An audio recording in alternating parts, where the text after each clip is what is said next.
Well, downtown's the place to be this weekend as we welcome in Matt Melzak. You see the walleye behind us. You see the hens on his chest because this weekend, both Toledo teams are home. It's going to be a fun opening weekend. Boy, is it ever, Mark. I mean, are you kidding me? Both teams going at the same time, both teams with regular season games. I mean, this is crazy that we're going to have basically 3 weeks of both teams playing regular season sports before Toledo, the walleye, get into the playoffs. It's insane. It's going to be crazy on Friday and Saturday this weekend, and then the hens, of course, wrapping it up on Sunday for the weekend.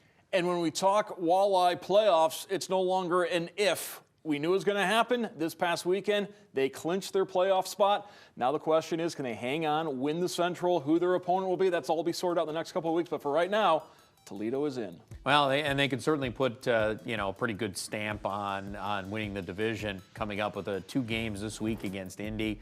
That's their closest opponent behind them in the standings. Toledo's in great shape to do that. I mean, we're sitting at probably the same point we were talking a while back with the playoff side of things. You know, it's probably a given, but I mean, you got to play the games out, of course, to make that happen. But yeah, it goes a long way this week with 2 games against Indy. You win those games, you're in great shape. Toledo has won 6 in a row, and as Mark Monroe pointed out, they have got 20 wins at home, 20 wins on the road. A remarkably consistent team.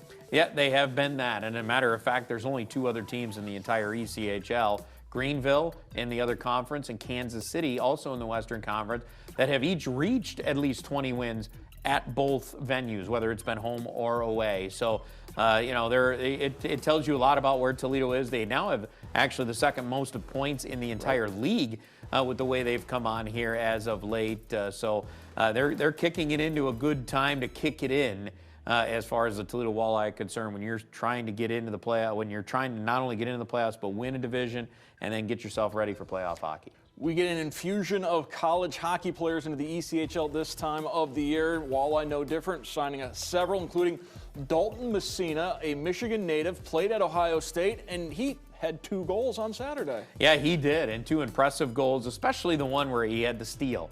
You know, coming from behind the defenseman, poke check away, and turn around and go in on a breakaway and scored his second goal. This is a guy who only had 7 goals in 5 years in college. Of course, he's coming off of his best year in college as far as offensively. Adding in the college ranks this time of the year, they can be great for you. Think the Spink twins from years ago on some great Toledo teams. Add the right college guys, they can be very effective this time of year. It's been a couple of weeks since we've talked about the Hawkins milestone meter, but he's getting close to a couple more milestones. Yeah, he is closing in on the single-season all-time point production for a Toledo Walleye player, catching Shane Birchback. He should be able to do that with the games remaining. And, of course, might catch his own goal mark. A lot that he still has out there. I mean, I told you before, I got a whole page, basically, a list of him on the record side. So we'll keep an eye on that as we go forward. And he's not shying away from these things. He knows they're out there, and those are goals for his, and it's helping the team. Yeah, why not? I mean, go set those marks, Mark. I mean, you get out there, you're playing the game to set records and to win games, and why not continue to do both? All right, thank you very much, Matt. As he will continue to do both with both the Mud Hens and the Walleye. We'll have plenty of Mud Hens coverage all week long leading up to Friday's opening day, and we'll have plenty of Walleye hockey for you on BCSN as well. Matt, thank you so much. I appreciate it, Mark. Looking forward to it.